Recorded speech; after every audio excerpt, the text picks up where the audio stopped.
Wind vane और एनीनोमीटर के इस वीडियो लेक्चर में मैं हरीश आप सबका स्वागत करता हूं। CWC का RD1 form daily discharge data में एक कॉलम है वायु का वेग, जिसमें अति मंद, मंद, प्रबल, अति प्रबल मानक है।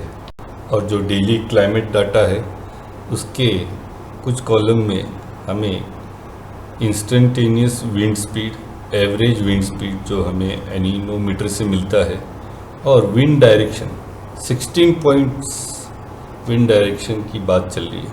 और मेरा ये दावा है कि बहुत लोगों को इसके बारे में बिल्कुल हवा नहीं है, तो आज हम हवा के बारे में बात करते हैं। विंड डायरेक्शन बताने के लिए विंड वेन यूज़ होता है। विंड या हवा की वजह से ये हिलता है, और ध्यान से सुनिए, जिस दिशा से हवा आ रही है उस दिशा में पॉइंट करता है।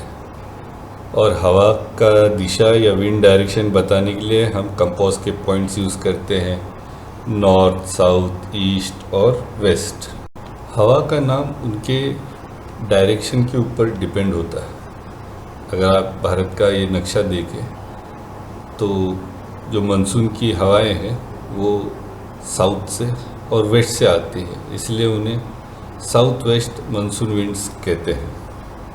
CWC के डाटा एंट्री के लिए जिन 16 पॉइंट्स की ज़रूरत है जो विंड डायरेक्शन बताती है, उसका ये एक कंपास का चार्ट है। इसे हर कोई जो है अपने ऑफिस में लगा के रखे ताकि उसको ये 16 पॉइंट्स आराम से मिले। ये नॉर्थ डायरेक्शन से हम विंड का रेफरेंस लेके लिखते हैं।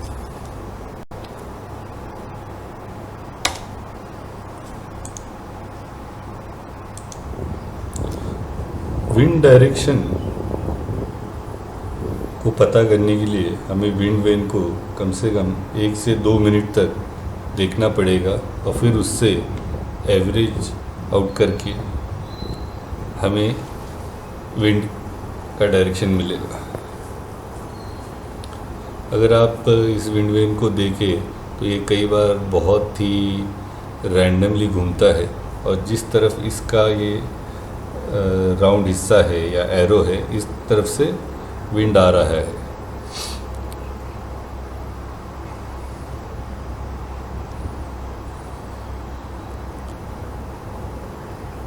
ये नॉर्थ साउथ, ये वेस्ट है, पीछे ईस्ट है।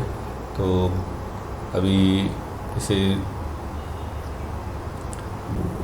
इसका direction west south west WSW ये हम एंट्री करेंगे। दोस्तों, जब भी विंड वेन लगाए तो ज़मीन की सतह से 2 मीटर ऊपर लगाए। ये मेरा पर्सनल फेवरेट है जो एयरपोर्ट्स पे लगा होता है, विंड सॉक कहते हैं।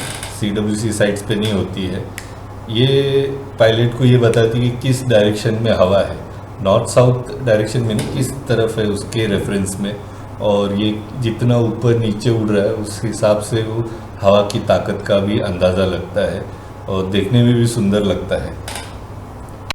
मुझे पर्सनली लगता है कि अगर हमारी गेजिंग साइट में बोट में बैठे हुए लोगों को और विंड सॉक्स दिखाई दे तो काफ़ी मदद होगी। अगर आपको ऐसा कुछ लगता है तो आप भी सजेशंस में बता सकते हैं। दोस्तों, अभी हमारे एक साइट के पास तूफ़ान आया था, तो 2 लोगों में ये बहस चल रही थी कि रात को बहुत तेज़ हवा चली या दिन को बहुत तेज़ हवा चली, नुकसान रात को ज़्यादा हुआ या दिन को।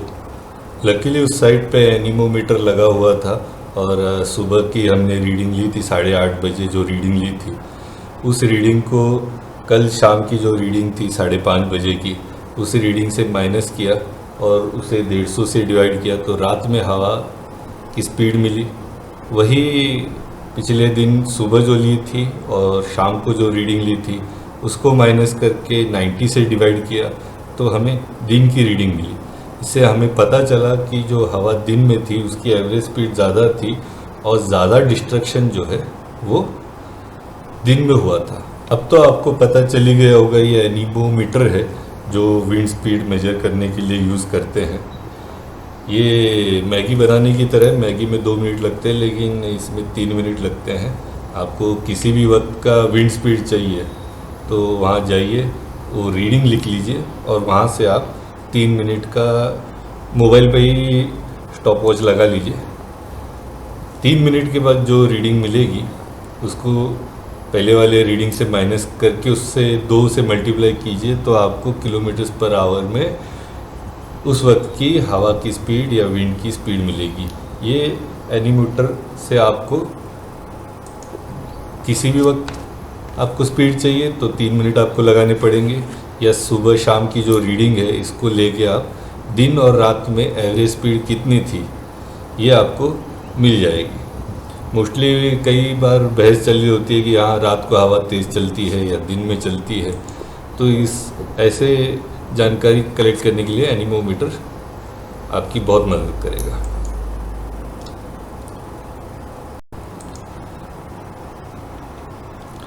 एनीमोमीटर और विंड वेन ये दोनों मैकेनिकल डिवाइसेस है और ये बिना मेंटेनेंस के बहुत ज़्यादा तकलीफ़ देते हैं, तो इनकी अच्छी तरीके से मेंटेनेंस होना बहुत ज़रूरी है। हर 3 महीने में इनकी ऑयलिंग और देखभाल करना ज़रूरी है। एनीमोमीटर और विंड वेन के इस वीडियो क्लास को देखने के लिए धन्यवाद। Thank you.